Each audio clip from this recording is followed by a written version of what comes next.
Hello everyone, आज का हमारा जो टॉपिक है वो है स्टैंडर्ड डिविएशन या मानक विचलन। ये इसे प्रमाणिक विचलन भी कहा जाता है। मानक विचलन या प्रमाणिक विचलन, जो हमने विचलन के माप पढ़े थे उसमें सबसे पहला हमने रेंज पढ़ा।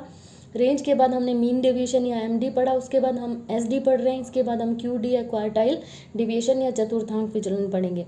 तो सबसे पहले हम समझते हैं कि स्टैंडर्ड डिविएशन होता क्या है। तो स्टैंडर्ड डिविएशन जो होता है वो क्या है, हर एक प्राप्तांक का अपने मध्यमान से कितना विचलन है, उस विचलन को जब हम उसका स्क्वायर कर देते हैं या वर्ग कर देते हैं, उसके बाद सब विचलनों को जोड़कर उसके मध्यमान का जब हम वर्गमूल निकालते हैं, स्क्वायर रूट निकालते हैं, तो वो प्रमाणिक विचलन कहलाता है। ये थोड़ा सा समझ में आने में प्रॉब्लम होगी, लेकिन जब आप इसको सॉल्व करोगे तो आपको समझ में आ जाएगा। Standard deviation is the square root of the arithmetic mean of the square deviation of measurements from their mean. अपने मध्यमान से जो प्रत्येक प्राप्तांक के जो विचलन हैं, जो भी विचलन आते हैं, उनके वर्गों के मध्यमान का वर्गमूल होता है। यानी सबसे पहले हम हर एक प्राप्तांक का विचलन निकालेंगे, विचलन का वर्ग करेंगे, और उसके बाद हम क्या करेंगे, टोटल करेंगे वर्गों का, और उसका जो स्क्वायर रूट आएगा वो हमारा प्रमाणिक विचलन या स्टैंडर्ड डिविएशन कहलाएगा।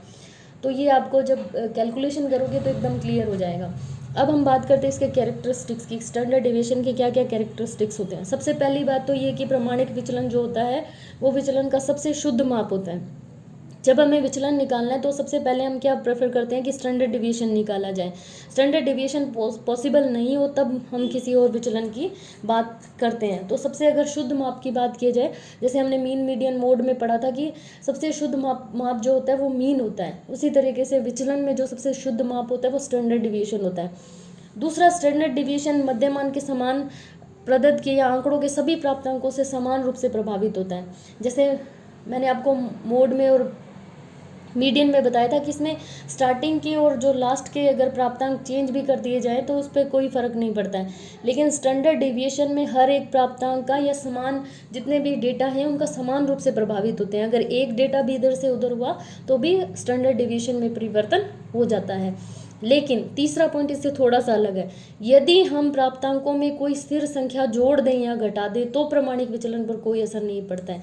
कहने का मतलब कि अगर हम कोई फिक्स नंबर है, कहने का मतलब है कि अगर हमने किसी भी एक संख्या को, स्थिर संख्या को जोड़ दें, जैसे मान लीजिए जितने भी प्राप्तांक दे रखे हैं, मैंने ये सोचा कि मैं सब में +5 करूँगी, तो अगर मैं सब में +5 कर देती हूँ या सब में -5 कर देती हूँ तो इससे स्टैंडर्ड डिविएशन पे कोई असर नहीं पड़ेगा। या मैं ये सोचूं कि मैं इसमें 2 ऐड करूँगी, तो मैं हर एक प्राप्तांक में अगर 2 ऐड कर दूँ, स्थिर संख्या कांस्टेंट कोई भी नंबर, ये नहीं है कि हमने एक में तो 2 को ऐड किया, एक में 3 को ऐड किया, एक में 5 को ऐड किया, तो स्टैंडर्ड डेविएशन पे असर पड़ता है। लेकिन अगर हमने कोई भी स्थिर संख्या को जोड़ा या घटाया तो इससे स्टैंडर्ड डिवीजन पे कोई फर्क नहीं पड़ेगा।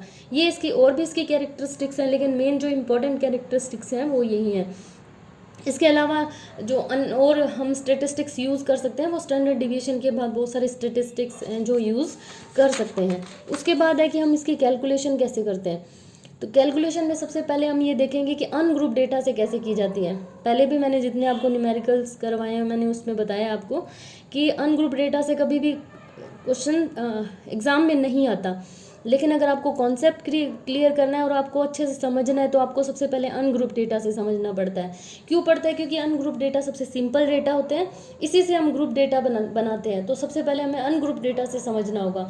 कैसे हम उस फॉर्मूले तक पहुँचे वो फिर हमें धीरे धीरे पता लगता है कि अनग्रुप डेटा में ये फॉर्मूला, सेमी ग्रुप डेटा में ये फॉर्मूला, और ग्रुप डेटा में इस तरीके से कन्वर्ट हो गया। तो अगर आप ये छोड़ भी दोगे तो भी आपको समझ में भी आ जाएगा, मतलब रट लोगे। लेकिन अगर आपको ढंग से समझना है तो आपको सबसे पहले अनग्रुप डेटा से समझना चाहिए, फिर सेमी ग्रुप डेटा से समझना चाहिए, और फिर ग्रुप डेटा से। एग्ज़ाम के में हमेशा आपका ग्रुप डेटा से ही आता है अधिकतर। तो सबसे पहले अगर मान लीजिए बात करें अनग्रुप डेटा की, तो इस तरीके से सिर्फ आपको ये डेटा दिए हुए होंगे 8, 10, 12, 15, 18, 14, 11, 20, 16 और 6, इस तरीके से डेटा दे रखे होते, ये कुछ भी नहीं दिया होता। तो ये आपके क्या कहलाते हैं, अनग्रुप डेटा कहलाते हैं। अब आपको इसमें से क्या निकालना है, स्टैंडर्ड डिविएशन निकालना है। तो आप नाम से देख ले, स्टैंडर्ड डिविएशन कोई भी आप निकालेंगे आपको सबसे पहले मीन निकालना होगा।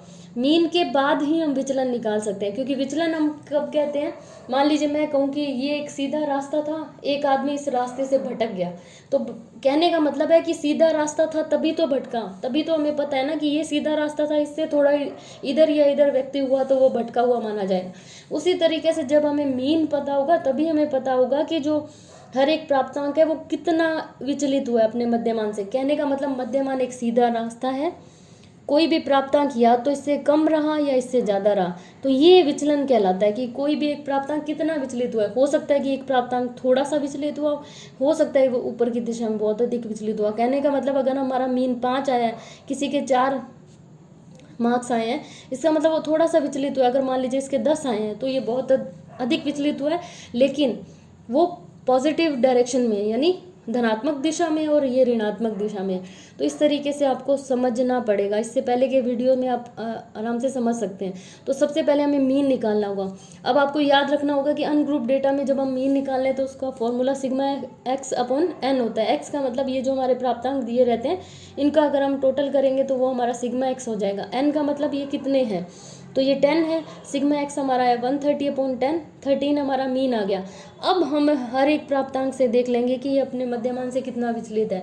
तो डी का मतलब होता है, डी निकालने के लिए हम क्या करते हैं, D is equal to x minus M, यानी जो हमारा प्राप्तांक है उसमें से मध्यमान को घटा देते हैं। तो पहला हमारा प्राप्तांक 8 है, उसमें से हमने मध्यमान को घटाया यानी 13 को, तो हमारा कितना आ गया माइनस का 5। ऐसे करके हम हर एक प्राप्तांक का ये देख लेंगे कि ये अपने मध्यमान से कितना विचलित हुआ है। तो इसमें हम देखेंगे कि कुछ माइनस के हैं और कुछ प्लस के हैं, यानी कुछ धनात्मक दिशा में और कुछ ऋणात्मक दिशा में।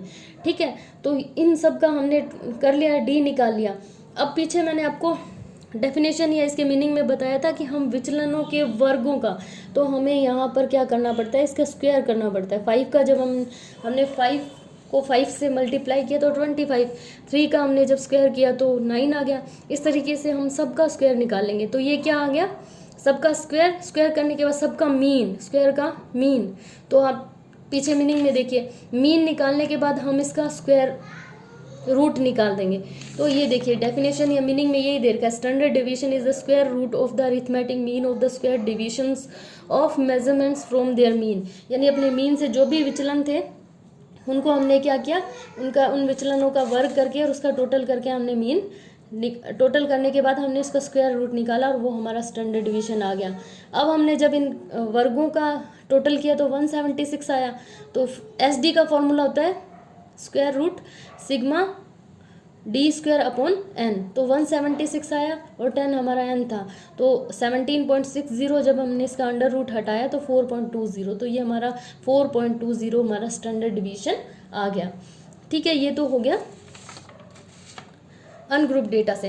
अब अगर हम बात करें कि सेमी ग्रुप डेटा से, सेमी ग्रुप डेटा कैसे होते हैं, जहाँ पर हमें एक्स प्राप्तांक भी दे रखे होते हैं और उनकी फ्रीक्वेंसी भी दे रखी होती है। कहने का मतलब 24 ऐसे प्राप्तांक है जो 3 बार आए हैं, 20 ऐसे प्राप्तांक है जो 4 बार आए हैं, ये हमारे सेमी ग्रुप डेटा होते हैं। तो सेमी ग्रुप डेटा में हमें क्या करना है, तरीका वही है, इसमें भी हमें सबसे पहले मीन निकालना है। मीन निकालने का फॉर्मूला वहाँ पर सिग्मा एक्स अपॉन एन था, यहाँ पर सिग्मा एफ एक्स। क्योंकि यहाँ पर एफ क्यों आ गया, क्योंकि वहाँ पर हमारे पास फ्रीक्वेंसी नहीं थी और यहाँ पर हमारे पास फ्रीक्वेंसी आ गई, इसलिए फॉर्मूला हमारा क्या हो गया, sigma f x upon n. तो सबसे पहले मीन निकाल लिया। मीन निकालना हम बहुत बार पढ़ चुके हैं, तो इसको एक बार थोड़ा सा ही रिवाइज अगर आप कर लेंगे तो आपको इजीली क्लियर हो जाएगा। फिर आप याद कीजिए कि अगर मान लीजिए हम मीन निकालेंगे तो हमें क्या करना होता है, वहाँ पर सिग्मा एक्स करना होता है। यहाँ पर हमें एफ और एक्स यानी ये दोनों हमें एक साथ चाहिए, इसका मतलब हमें इसको मल्टीप्लाई करना पड़ेगा। तो हमें क्या करेंगे, 24 को 3 से मल्टीप्लाई करेंगे 72, 20 को 4 से मल्टीप्लाई करेंगे 80, 18 को 7 से मल्टीप्लाई करेंगे, इसलिए हमने एफ एक्स निकाल लिया। एफ एक्स निकाल कर इसका सिग्मा यानी इसका टोटल कर दिया, तो सिग्मा एफ एक्स अब इज इक्वल टू 600।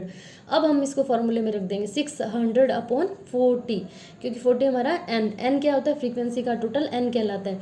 और अनग्रुप डेटा में एन का मतलब क्या होता है कि ये कितने हैं, 1 2 3 4 5 6 7 8 9 10, इसलिए हमने यहाँ पर 10 माना था। और यहाँ पर जो हमारी फ्रीक्वेंसी होती है उसका टोटल हमारा एन होता है। तो हमने एन को जब डिवाइड किया तो हमारा 15 आ गया।